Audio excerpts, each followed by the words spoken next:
This is a Guide Your Light network production, creating podcasts with purpose. Hey you, welcome back to the podcast. Just before we jump in, I wanted to let you know about something exciting I have been working on. As you might know, I'm incredibly passionate about helping people to find and share their voice, especially if their voice is one that aims to create positive change in others' lives. So I've been working intentionally to bring that mission to life, and I have launched a podcast network with purpose. It is called the Guide Your Light Network, that features podcasts and voices that inspire, educate, and transform listeners. And we have a library of podcasts that are part of our network that truly embody that mission, and we are looking for more. If this has sparked interest in you and you are ready to start exploring speaking and using your voice in this way, I'd love for you to check it out. If you have something important to say and don't know where to start to bring that to life, we can also help to hold your hand to craft your authentic message through our Guide Your Light sessions, where you can get super clear on your intention, messaging, and structure needed to launch a podcast of your own that is authentically you. Just head over to guideyourlightnetwork.com to find out more. Hey everybody, I'm Maritza Barone, and this is the Things You Can't Unhear podcast. Has there ever been a moment in your life where you heard or read or were told something that you simply could not unhear? Something that caused you to make positive changes so that you could become the best version of yourself? Well, we share this show with access to inspiring and empowering humans who will motivate you to become the happiest, healthiest, kindest, and most compassionate you. Sit back, settle in, and let this be the day you hear something that simply cannot be unheard. Welcome back to Things You Can't Unhear 2023. I hope you've had an epic start to the year, doing things that light you up with people that light you up and make you happy. This is a very interesting episode today because human beings are wired to find importance in their relationships, especially in their sexual and romantic relationships. Correct me if I'm wrong. In this chat today, we discuss love, partnerships, sex, and everything relationship related with no holding back, with none other than with Mr. John Gray, the author of the most well-known relationship book of all time, Men Are From Mars, Women Are From Venus. Dr. Gray has written over 20 books, and his Mars-Venus book series has forever changed the way men and women view their relationships.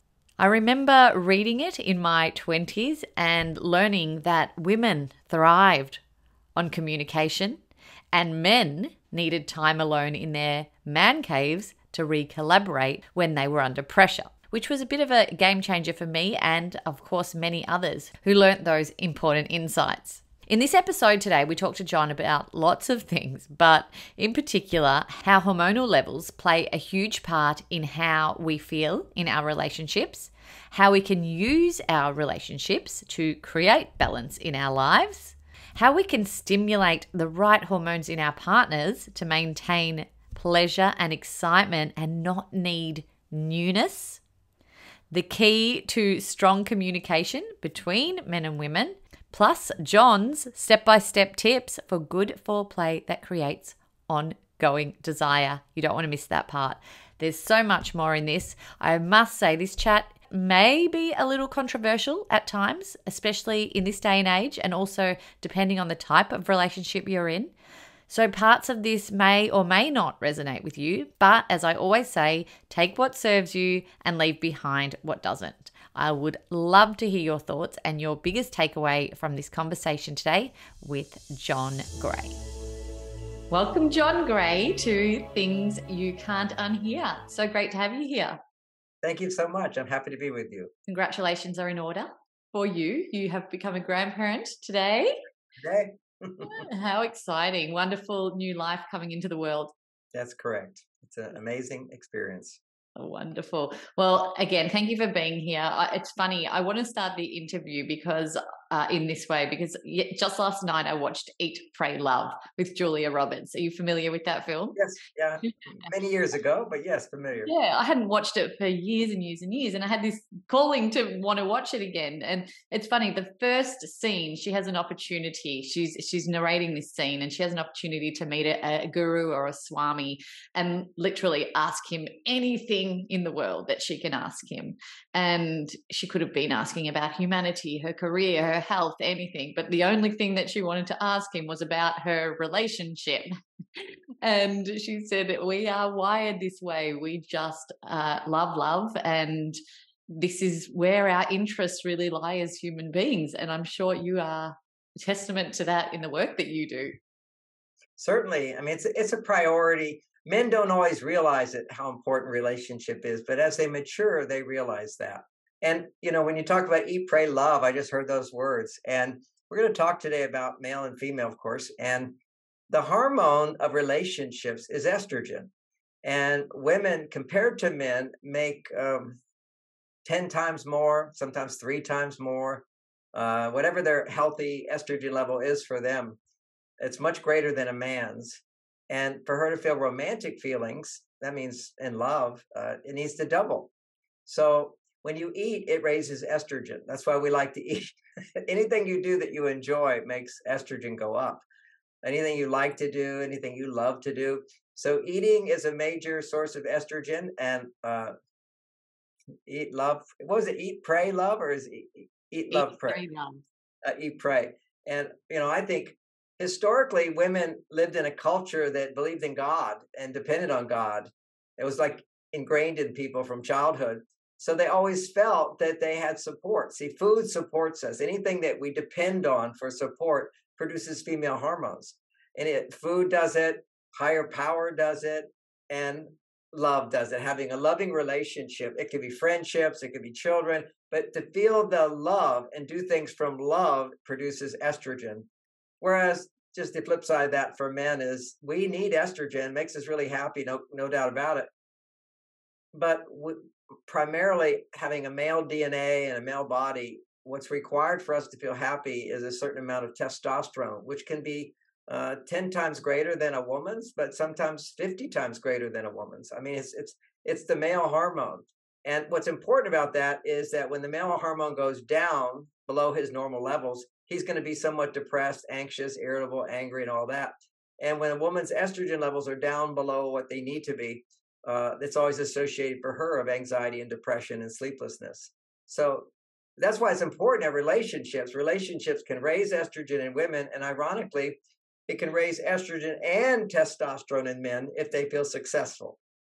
I'm going to go there right now. This is something that I wanted to ask you a bit later on. I'm in my early 40s, and obviously the hormonal side of things is changing for me at the moment, and obviously a lot of other people listening today as well, probably in the same boat.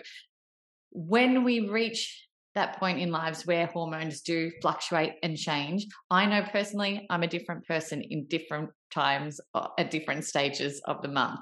And you talk a lot about finding balance to maintain healthy and happy relationships with our hormones.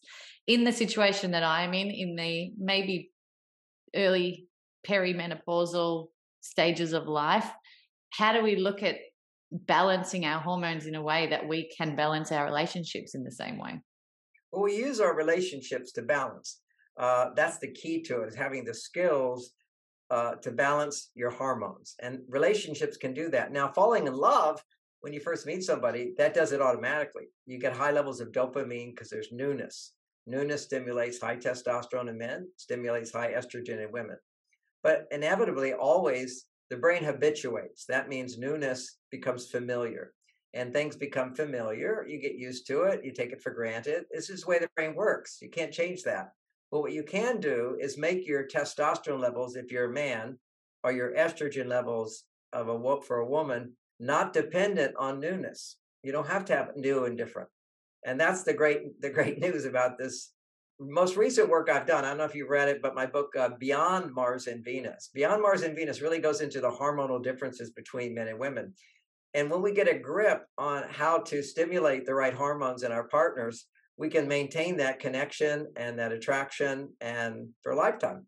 That's possible, but we need new information to do it. The old world, the culture put women in a situation where they were always dependent on men, dependent on God, and dependent on their circumstances to feel safe. And so lots of estrogen got produced. But today, women can be on their male side and do it themselves. So suddenly you're not making as much estrogen. And you know that as a woman, so many women are challenged by not enough hormones or the imbalance of hormones. And there's a lot of health reasons. Doctors all know this. This is all very biological. If a woman's testosterone levels are too high, testosterone gets produced when you solve problems, when you're fixing things, when you're earning money, when you're sacrificing. Today I was a little late for our interview. I was rushing. So a lot of testosterone got produced. As long as I kept calming myself, I get there, I called to let you know, and so forth. That keeps my testosterone up because I feel successful. But if I don't feel successful, like I have a goal and I can get there and achieve it, then my estrogen levels go up, because then it goes, I don't have enough time. I don't have enough support. I remember calling my assistant several times. She wasn't answering. So that would be, I don't have enough support. Now for the estrogen would go down. For a woman not having support, it's a major problem. For a man, he will tend to suck it up if he's healthy and just go, okay, I have to do it myself. I'll figure out a solution. And that actually raises his testosterone even more. So communication can do that as well. So our culture today supports women going to their independent side. Relationships can be the best way, in my opinion, to help you come back to your female side without having to give up your male side. And the same thing for a man.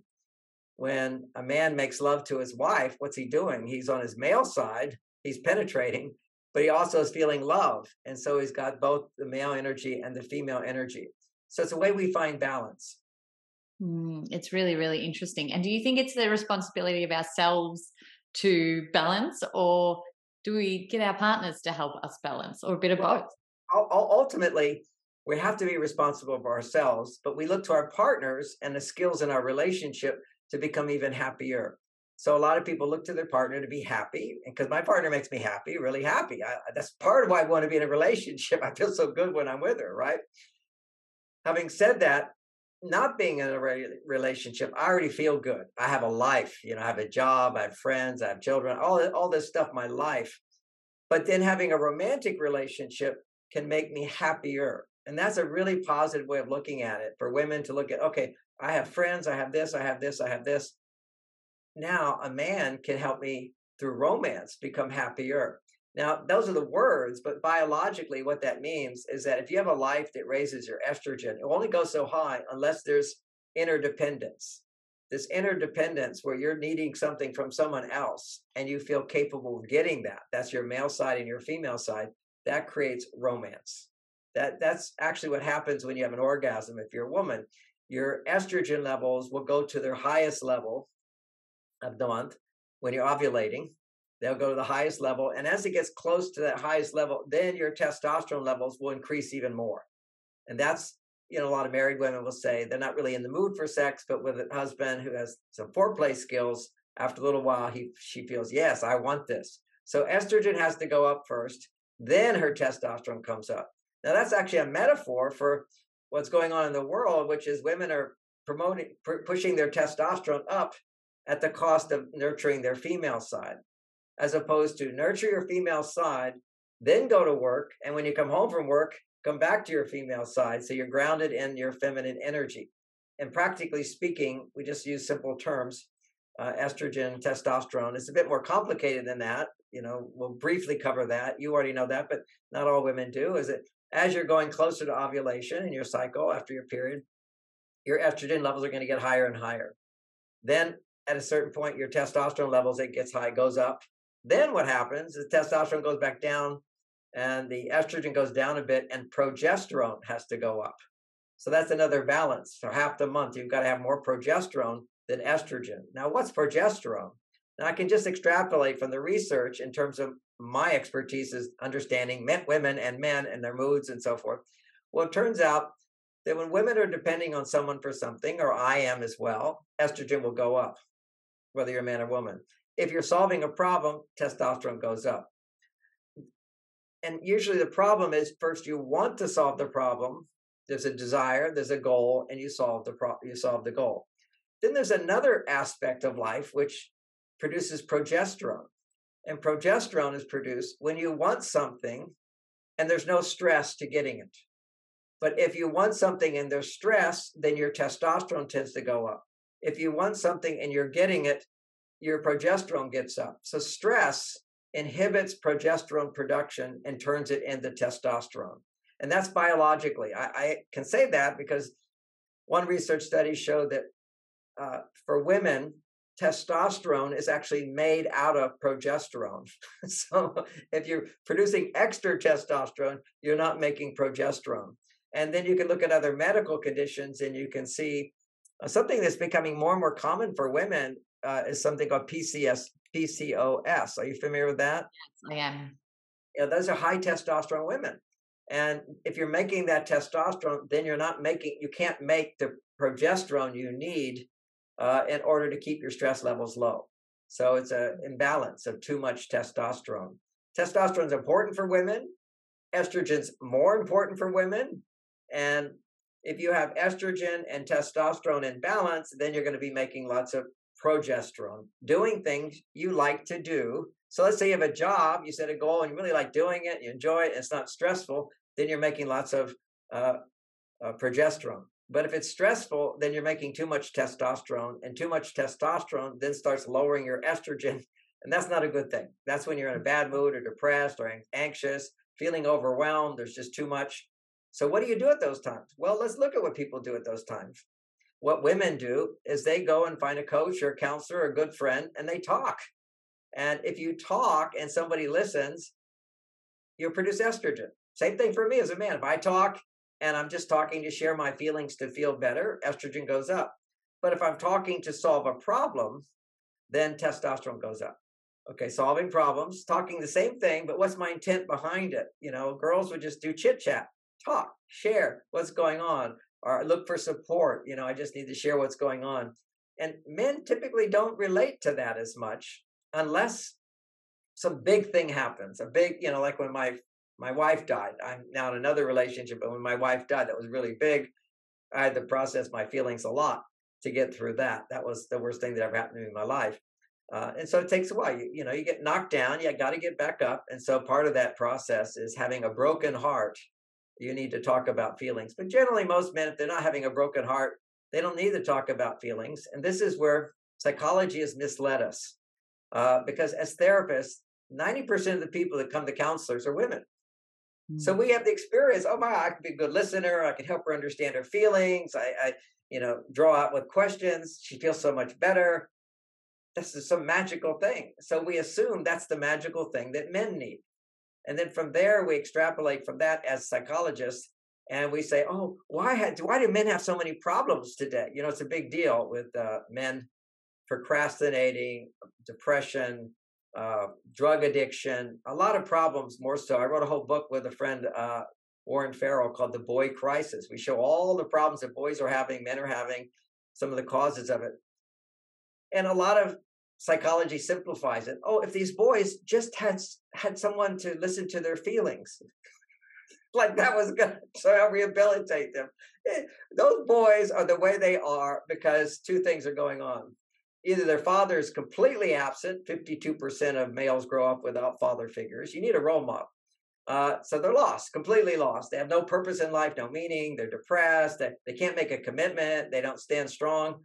So those kids, not all, but we're saying on averages, they don't have a father figure, one. And two, if the father's absent, in most cases, it's a very unhappy woman. It's very hard to be happy and have enough time to nurture your children and be with your children and feel good about your life and have a life, have a boyfriend or someone, suddenly all that's gone if you don't have a partner. You're doing an impossible job. It's just an impossible job to, as I mentioned today, my daughter had a baby. Just have a baby. So much goes on. And thank goodness they've got a grandfather who's running around town for them and doing things for them and whatever. So that's the value of the family. Well, there's a thing going on in the world which is trying to denormalize family, denormalize heterosexual marriage, and denormalize raising children. There's this loose idea that we have too many people. No, we don't. The populations are going down dramatically in Japan and America. That's why they're bringing in all these immigrants. Population's shrinking. We need to have children. You need to have family. You need at least 2 kids, maybe 3. If you want 6, go with 6. The world needs more people with loving parents. We don't need people who don't have loving parents. It takes 2 parents to make a baby. It takes 2 parents loving each other. Now, and again, life is always filled with problems. So the divorce is everywhere. But let's just be aware that that's one of our challenges we have to face. And once you have a challenge, there's ways to solve it to the best we can. Well, that's another thing that is happening a lot in my age group with the people that are surrounding me is divorce around the early 40s age group. I've found it a significant thing that is occurring in a lot of my friendship groups at the moment. Is it this particular age that some of us start to really question where we are in life, and that's why people head in divorce so often at this age group? Back when I was younger, I'm 71 now, but when I was younger, the big thing about the 40s was men would have affairs. It was a very common thing that would happen around that time, where people look back on their life around 40 and go, what did I give up to be here? and I want to have, I deserve more. I did all this and I deserve more. For men, it looks like, for not all men, but some men, now I have all this power. Women are attracted to me. I never got that when I was younger, so I'll go for that. And for women, it often shows up as resentment, which is, look at all I've given and given and given. What did I get from it? It didn't all come back. And it's understandable. Almost every woman that ever comes to me as counseling feels that. It's just more around 40 years old, because it's a turning point where you look back. It's even more at 50 years old. At 50 years old, you go, okay, it's not going to get any better than this. so let me just accept it. And a lot of people feel rather depressed at that time, but you get over it. You realize, every challenge we have is an opportunity to grow and learn. And we've learned so many lessons in life. But the whole thing about divorce, I just see marriages can be so hard for people when they don't understand how they contributed to the problems. You feel powerless. As soon as you feel powerless, your stress levels are off the chart. And you can't feel love when your stress levels are off the chart. You're in danger. You don't feel love at those times, unless you're getting support. That's why in all the stories, the woman's in danger and the man saves her. There's a lot of great chemistry there, because he feels, I can do something of meaning to her, of value to her. And she feels somebody has done something of value to me. See, that's the male-female relationship.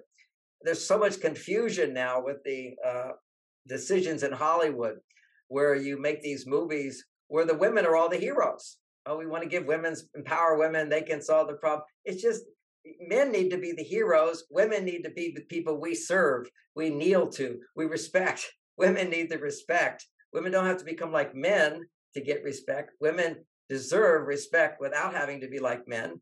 But and I'm not saying you can't go out and be a hero if you want, but it's hard to raise kids. None of those women are raising kids and having a family and whatever, having healthy children as a result of it. So it's hard to schedule our lives. If you just look at biology, remember I said one thing, cortisol inhibits our ability to feel love. Now, what does it mean, our ability to feel love? When you're feeling love, you're able to forgive quite easily. When you're able to feel love, you accept imperfection.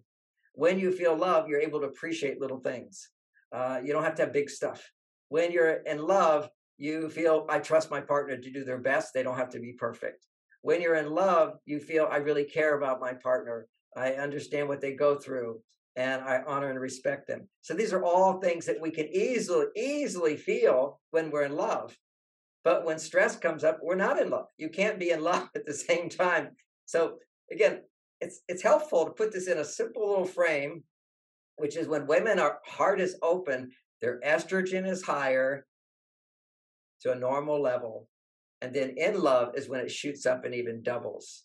And for a man, being in love is when his estrogen is going up, but his testosterone is going higher. It's like, I care about her and I will do whatever it takes. That's called respecting her. And for women as well, when I talk about respect, it's called respecting yourself, which is don't overgive. Women will tend to put themselves one down, one down, one down, one down, and then wake up at 40 and go, wait a second, I am woman, I deserve respect. Absolutely. But we have to see both sides share a role in that journey. It's almost like we want to be given the respect without having to ask for the respect or demand the respect. That was an amazing thing you just said. I want to underline it for everybody. Women deserve respect, but they have to know how to set boundaries and ask for it. If a simple practical thing, talking ideas is helpful, but practical. So many couples, because men are now mistrained. Okay, first of all, I'm going to make excuses for men for a minute. Men are taught more and more, you should talk about your feelings. When a man talks, throughout history, men were taught, don't talk about your feelings. If you talk about your feelings, you will become either weak, afraid all the time, you'll procrastinate, you'll put off because you're going to your female side, or you'll become violent. Okay, always, this is how we taught men not to become violent, which is don't talk about your feelings. You can feel like I want to kill somebody. Haven't you ever been in a movie and you felt like I want that person to die? Or you hear some terrible thing, they do this terrible thing, and you feel so good. Everybody cheers when the bad guy dies. All right. We all have violence in us in that way. We want to get even. We want to punish in the name of protect the world from a bad person. So that violence is in there. And for women have strong feelings because they don't have as much testosterone as men. They don't act on it. Testosterone is action, doing, achieving, accomplishing. So most women, there's some exceptions, don't have that much testosterone. Well, men have 10 times more testosterone. And if you have a negative feeling, you take action, you punch, you hit. And then as soon as somebody hits back, you hit harder. This is like crazy. And it all gets triggered by men having higher estrogen levels. Not safe. The only time it's safe for men to have higher estrogen levels is when he feels loved, when he feels supported, when he feels somebody is giving him what he wants, okay? It's not like a woman could be complaining to a guy and saying, I love you, and then complain, but why do you do this? That's not love. Complaining is not love. And women don't realize that because they feel love. They go, well, I love you, therefore I want more from you. But when you want more from him in a way that's judging him or criticizing him or complaining about him, it doesn't sound like love to him. Love is really accepting as is. But getting respect, you said the beautiful thing, asking for it and asking for what you want and being able to say no to what you don't want. And a practical aspect of this was, I got off on the men's violence thing, is, I've never heard anybody, even though I was a martial arts expert at 12 years old, I was on magazines, but I never want to hurt anybody. I just want to protect myself because I wasn't big. My mother put me in this class. But when I'm triggered, if something's upsetting me, I can feel really angry, except I don't put it into action. I'm able to hold back. Many guys, if they're really angry, can't hold back because they have more testosterone. They have more muscle mass. And so they tend to go at it. So what we know now is that when you talk about your feelings, express emotion into words, what happens is estrogen goes high, testosterone goes down. So he loses control. That's called fight or flight. Whenever a man is in fight or flight, his estrogen levels are too high and his testosterone is too low. Most people think it's high testosterone. No, it's testosterone going down and high estrogen that puts men into fight or flight. Now, for women, it's the opposite. For women, fight or flight is when her estrogen is low. Estrogen is, remember, if somebody's helping me and supporting me and loving me and caring about me and valuing me, making me special, my estrogen goes up. All right, so estrogen goes up. But if everybody's ignoring me and everybody's mean to me, what do you do as a woman? You say to yourself, well, then I'll just do it myself. Well, anytime you do anything all by myself, I can't trust anybody. You're in testosterone land. So your estrogen goes down, your testosterone goes up. That's fight or flight for women. I'll just have to do it myself. And another aspect of fight or flight is sometimes it's freeze, sometimes it's fake, and sometimes it's fold. You just give up. And so that's more the feminine side of us. Women, ironically, they talk about men being liars. Women are the biggest liars ever. There's a world. Men lie about their behaviors, but women lie about their feelings. Okay. I mean, when I have women in my counseling room, they say stuff to me they would never say to their husbands and what they feel. They just put on the makeup. They put on the makeup. And sometimes it's good to put on the makeup. That's why women have makeup. It's thousands of years women putting makeup. Don't always show what you're feeling until what you're feeling is positive, and share that with the person who loves you the most. So you can't, and when the person who loves you the most and you have angry feelings, put on some makeup, process those feelings, come back into balance, then talk to your partner about whatever you need to talk to them about. And mostly, rather than complain or judge or criticize, turn it into a request. Just, honey, would you bring home the milk? And then he forgets. You have to deal with that frustration. And he says again, honey, would you bring home the milk? And then he forgets. Then the third time, but women don't know their power. You ask again, as if it's the first time. Oh, honey, you're home. Hey, would you go get some milk? It'll be really nice. If you can ask on the third, after 2 disappointments, and you can ask with a tone of voice in your tone, ask again that third time, as if it's the first time. Men will immediately go, oh my gosh, I've forgotten twice. She's being so nice to me. I'm going to go get that milk right away. What about the 4th time? Then you're asking for the wrong thing. Okay, so that's again, it's all an art. You have to start little. You have to find something that he's working. So for fun, let me give you a story. So I forgot the milk twice, and then I'm in work, young man. I'm trying to support my family, a house, all this stuff, and counseling every day, 8 hours, getting the money in. So tired, and so I watched the news, go to my cave, and then I was really tired that day, and so I said, I'm just going to go to bed. And Bonnie was so smart. She just followed me. I'm wondering, why is she following me? And then I sat down on the bed to take off my shoes, and she said, oh, John, would you go to the store and get the milk? And I'm like, oh, honey, I'm so tired. Are you kidding? I'm exhausted. I'll get it tomorrow. Now, in that moment, she could have said after twice, but she didn't. I noticed that. Okay. And I said, okay, I promise I'll get it tomorrow. I promise I'll get it tomorrow. And she says, oh, I'm sure. And she just paused. And then she let it sit. And then she goes, it would just be so nice if you would get the milk and then I have milk for the breakfast for the kids. It'd be so nice. And I went, oh, she's not going to give up on this. And I said, okay, I promise I'll get it. And then she said, I get it. You're really tired. I know that. You work hard. A little appreciation softens them up. Then you say, she did it twice. She goes, it would just be so nice. I would love it. Would you go tonight? Then what I do is what all men in training will do. They will grumble. Okay, I'll get it. At that point, what all women will do, if they even get to that point of asking nicely the third time, all women, I'll just do it myself then. She will react to his frustration with, okay, I'll just do it myself if it's such a big deal to you, and then resent him. What she did is she just didn't say anything. I said, okay, I'll go. And I remember kind of skidding out my car out the driveway. It was all just instinctive. Men are animals here. So he's pulling out like that.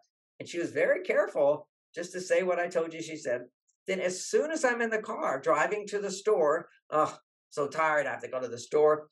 Why do I have to do this now? At that point, what happens is I'm now doing a task that will make her happy. Whenever man does a task and he anticipates happiness from the woman, now his testosterone is going up. And by the time I got to the store, all those grumbles, I call them grumbles, were gone. Now, women can't understand instinctively a man's grumbles. Because if you turn that situation around, and I said, honey, you've got to go to the store and get the milk, and she's feeling the resentment inside. She goes to the store, her resentment just increases. Yeah, I'm getting the milk from him. He doesn't do anything for me. He can't do that. But men don't think that way. What men do is they get to the store, they got the milk. I remember walking in saying to a woman, hey, where's the milk?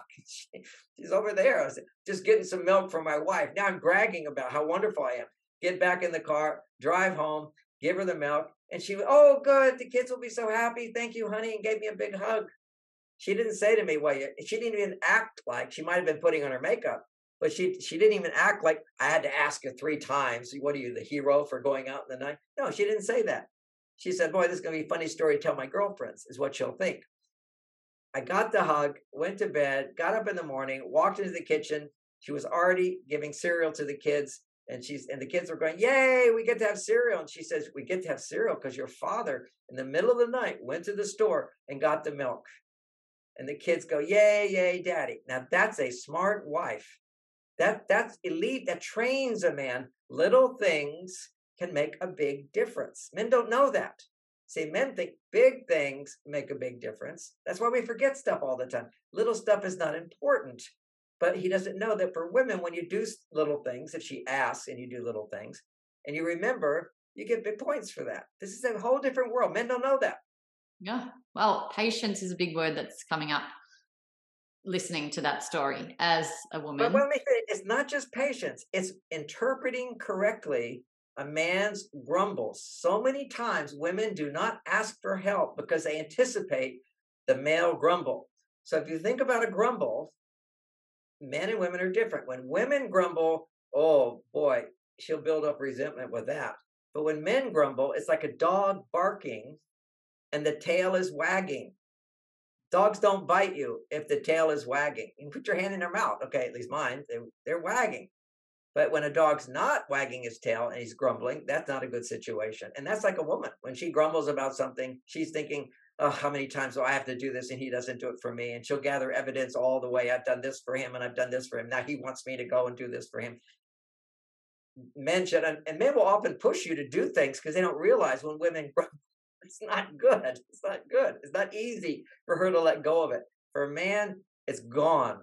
Out of sight, out of mind. It's done. And particularly if you're training him that when he does that thing for you, you give him a lot of love for it. And that's appreciation and acceptance, the patience part of it. Yeah, it takes time. It takes time.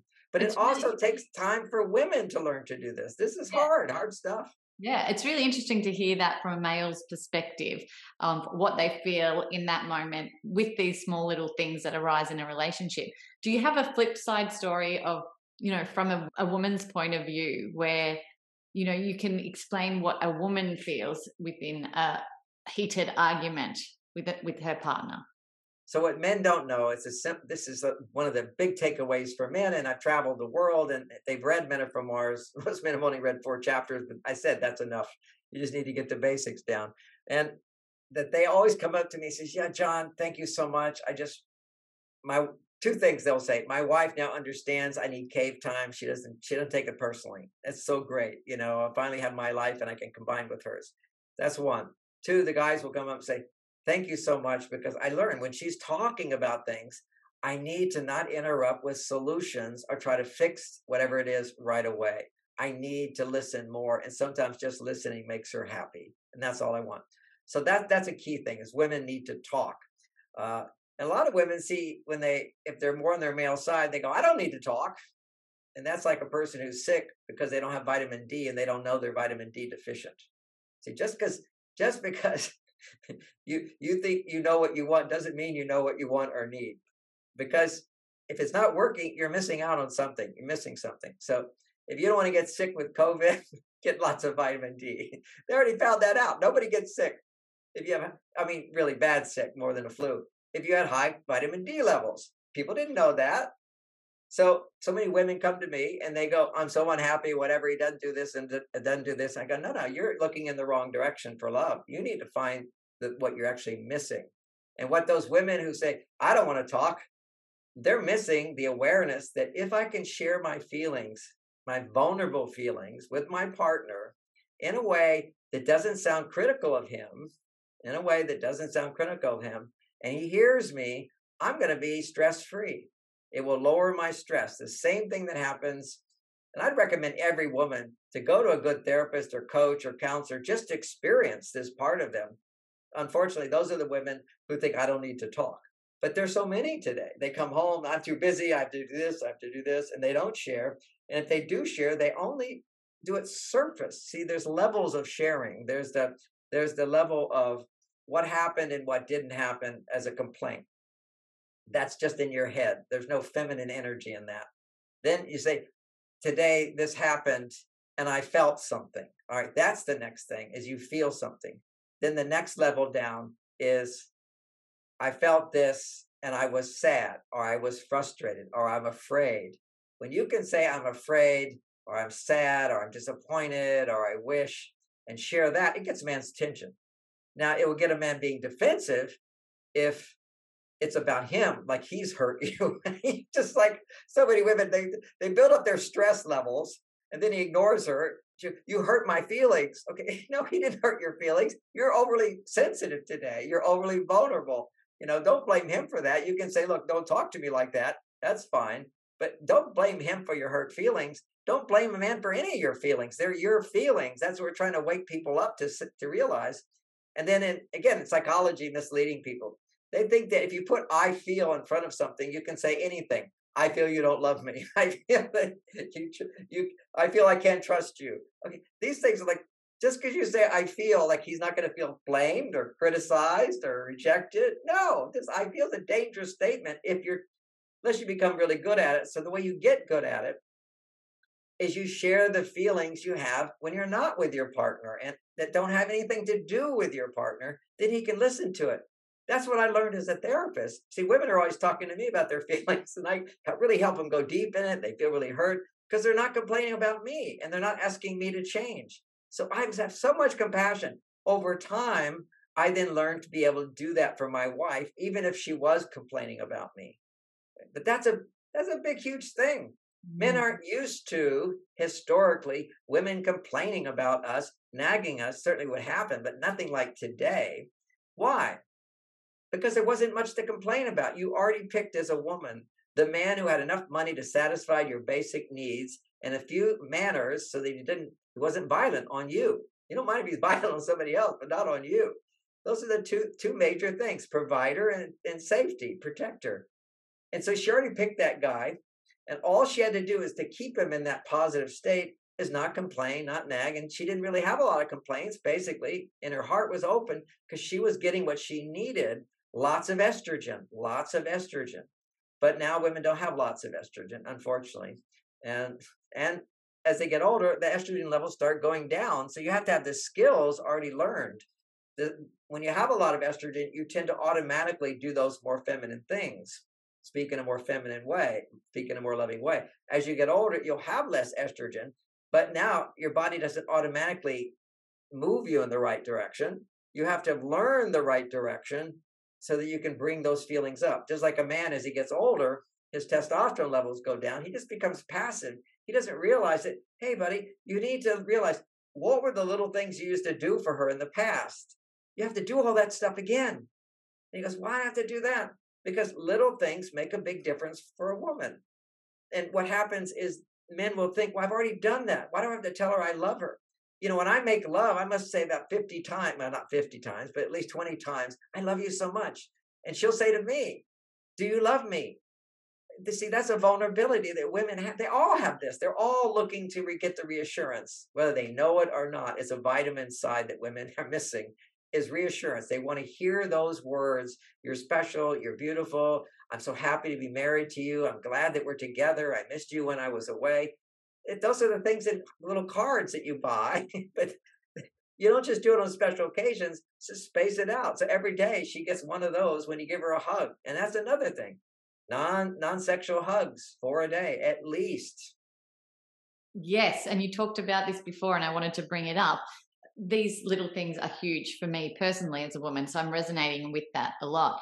But you talk about foreplay skills. So for people who've been in long-term relationships, often, and I hear it with so many of my friends, that the intimacy in the sex isn't the same as it was at the beginning of the relationship, and the foreplay no longer exists, and it's almost a routine in order to have sex. So yeah, this is where I want that discussion to go now, to bring that up so that men can hear this, because women, in my opinion, never get sick of that, whereas men perhaps want that quick fix. It's not that men are sick of foreplay. It's that men don't feel the need for foreplay. Women have the need for foreplay. Foreplay generates estrogen. Men don't go around thinking, how can I get more estrogen? Men are about achieving a goal. I have to tell a joke because you're in Australia. And I remember my first trip to Australia, I was doing a TV show, and I've written a book called Mars, Venus in the Bedroom. And I was talking about that book. And they had some guests on. I was helping them with their sex life. And the first man, one of the things he says, I don't really think we have much of a problem in sex. Actually, I'm quite good at it. We can get the whole thing done during the commercial break of Star Trek. That was an old show a long time ago. So he had no sense that women need more time. And how do you tell a man how to have sex? It's a hard thing to tell a man what you want in sex. It's so easy because we're supposed to know and we're quite capable. And haven't you been enjoying it all this time? What? I thought you liked it. Now you don't like. Men take these things personally. We all have to take things personally. Women tend to take a lot of social interactions personally, like she got more attention and you spent more time with that person and not me. But for men, what we take personally a lot is sex. Sex is when we start getting personal. Why? Because men don't experience, it's the only time men experience super high estrogen levels is during sex. Because he's feeling the pleasure. And so all I can say for women, if you want a man to learn about foreplay, because it is hard to give them instructions. That's why I wrote a book called Mars, Venus, in the Bedroom, which is you read the chapters, very easy read. It's a fun read. It's a sweet book. Everyone tells me there's just nothing slimy in it. There's nothing weird. It's just very pure. It's very loving. It explains women's physiology and man's physiology.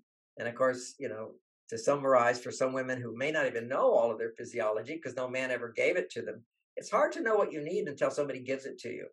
That's a case, you really, if a man kisses you a certain way, you went, wow, he never did this. I like it a lot. I want more of that. You see, you didn't even know it. Okay. So, but generally speaking, I'm talking to women, but if I was talking to men, this would be more helpful. You're asking how to get men to do it. What I'm saying is get a fun book and read it together.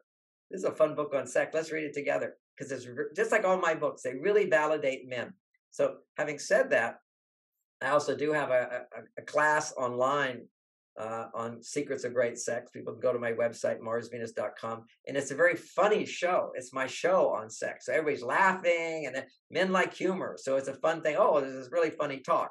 And if he doesn't know who I am and he's like resistant to this kind of stuff, just say, oh, I saw this amazing YouTube talk. It's my TED talk on YouTube with the red shirt. It's very funny. Every man loves it. Read the reviews on it. It's fantastic. It's like comedy. Men love, let's be light about this. Let's make it fun. So the book is like that as well, but a little more tender and loving. Having said that, then let's read this book together or listen to this other talk that I give, which is online on my course on sex. But let's say you don't have any of those things. Here's a guy. How do you communicate? First, you have to know what you need to communicate effectively. You need to be kissed. Kissing is very important. You say, oh, honey, let's keep kissing. I really like this. That's it. Oh, let's keep kissing. I like this so much. And kiss. And then eventually, if you're not French kissing, you need to have French kissing. You need to open up and open your mouth, have his mouth open, gently penetrate him a little bit to him, giving him permission to come a little bit to you. Tongue penetration, very important to stimulate this whole blood flow. This is one set of lips. The vagina is another set of lips around it. You start with these lips. Then he thinks, oh, I like it when you kiss my neck, even behind my ear. This feels so good. Oh, that's so exciting. And that's enough. That was a lesson. Okay, then do the normal thing. Don't lay on too much right away. Then he's kissing, and then, let's do the kissing thing again. I like my breasts. If you can just circle around on my breasts, it really feels so good. Oh, that feels so good.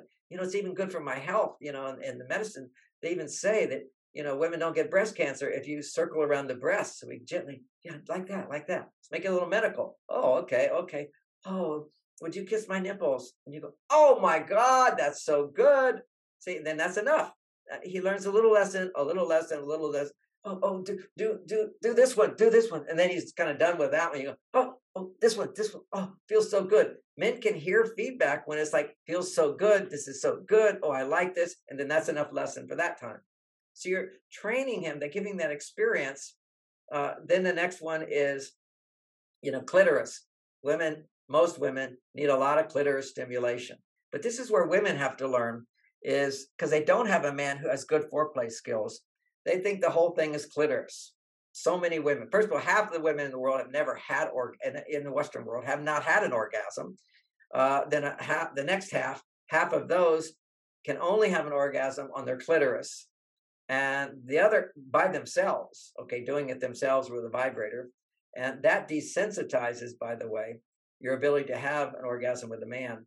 And then there's only a quarter of women have actually had an orgasm with a man in the room and touching you, okay? And we don't know what percent of those had a vaginal orgasm.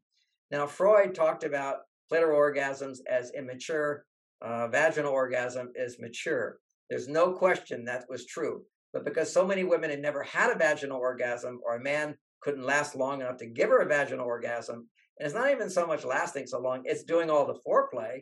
So the blood flow can get down to that little clit and then go inside to the G spot, which is on the other side of the clit, just the two sides of the clit. And so what happens is, if he is touching the clit long enough, okay, it needs to be for quite a while. It could be 10 minutes, men. It could be 15 minutes. And if she's, what I tell men is, get a pillow, go down there, and look at the clock, and at least do 10 minutes. Okay, you're doing 10. But see, another side of this is women will tend to, they've got to get out of their head, and they have to get down to that area, bring their awareness down. And it's hard. It's hard for women when they're stressed and whatever. It takes time, takes 20, 25 minutes sometimes to get down there. Unless she's already down there feeling happy and loved, it's just coming automatically. And that's the problem, because in the beginning, often women, because of the high dopamine, they are very responsive, and he doesn't have to do all the foreplay. It's all just like amazing. And also because there's so much dopamine and testosterone, he's not in a hurry. So you don't have the dopamine to make sex work. So now you got to slow it down. She's got to constantly go, oh, this feels good. And if he goes down, he's touching your clitoris. He's got to learn to do that. But if he's doing that, but he hadn't done all this, take his hand, oh, it feels so good. Oh, my breast too, it feels so good. Something like that. Keep pulling them up and bringing them up. And then now you're at the clit. What happens for a lot of women is, okay, I'm feeling it now. I'm starting to feel my desire. They don't always feel the desire. They want sex to happen, but they don't always feel, I want it. Okay, there's a difference. Why aren't we having sex is very different from I want it. Okay, so when you're actually feeling I want it, that's clitoral stimulation, increases the testosterone in a woman, which creates desire. Now she's not just wanting the picture of what sex is like, remembering how it used to be, that's how I want it to be, but now her actual body is wanting it. Two different kinds of wanting. And you're stimulating the clitoris. But what happens for a woman is she starts focusing. Okay, now I just have to stay focused on my clitoris and stay there and try now to stay focused to have my climax. And that's called a climax. That's what Freud would call an immature orgasm.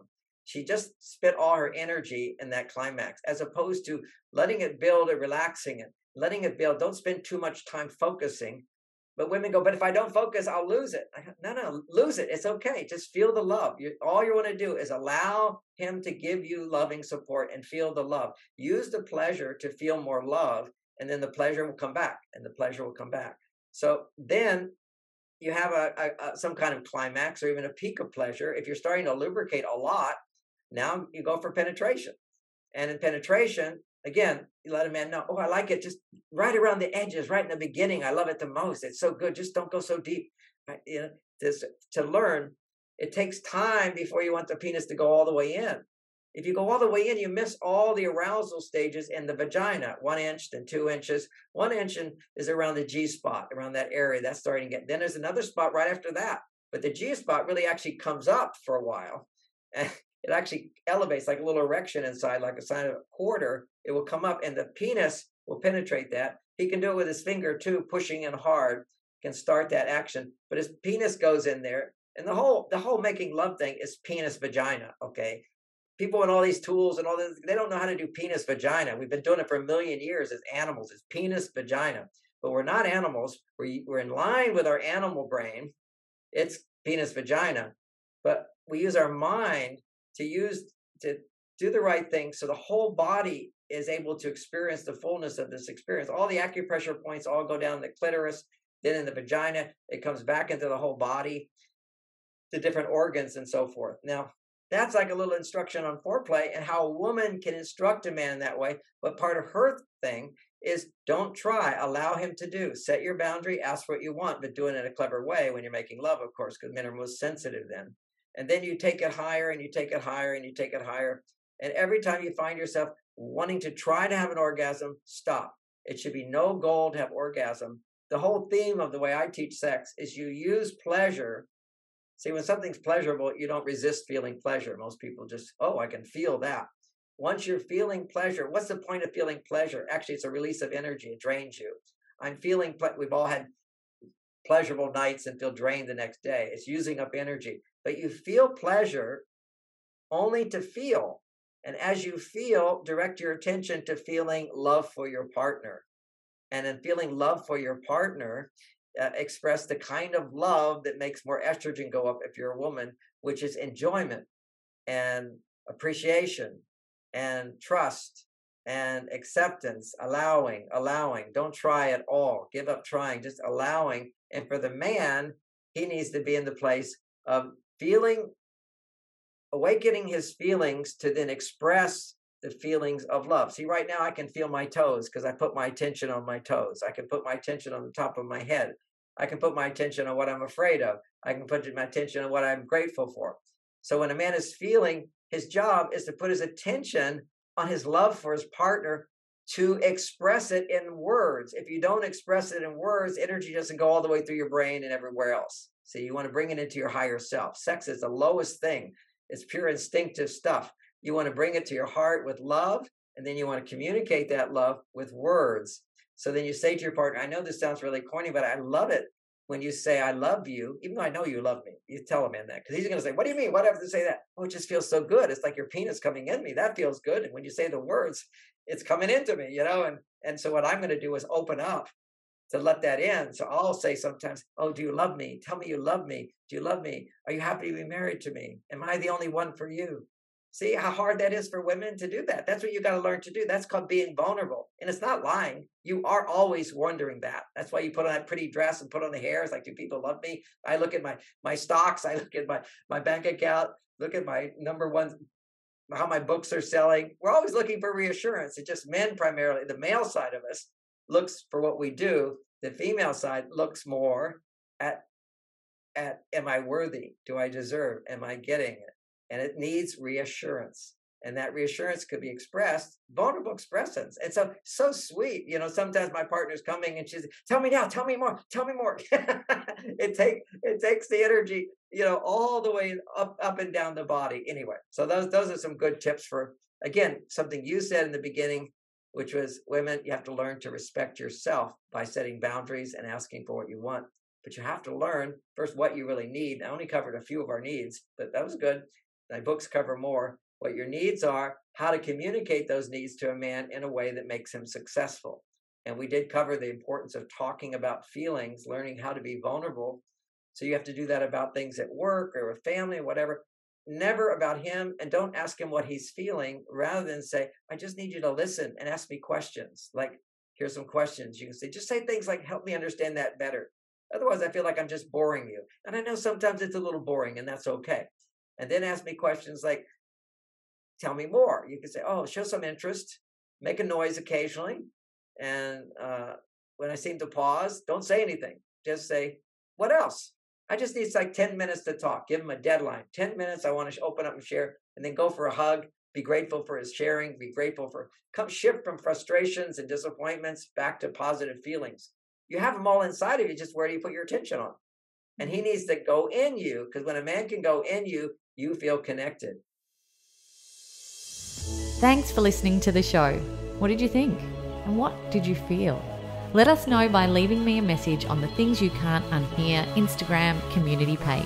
And if you can, give us some ratings love on your favourite listening platform.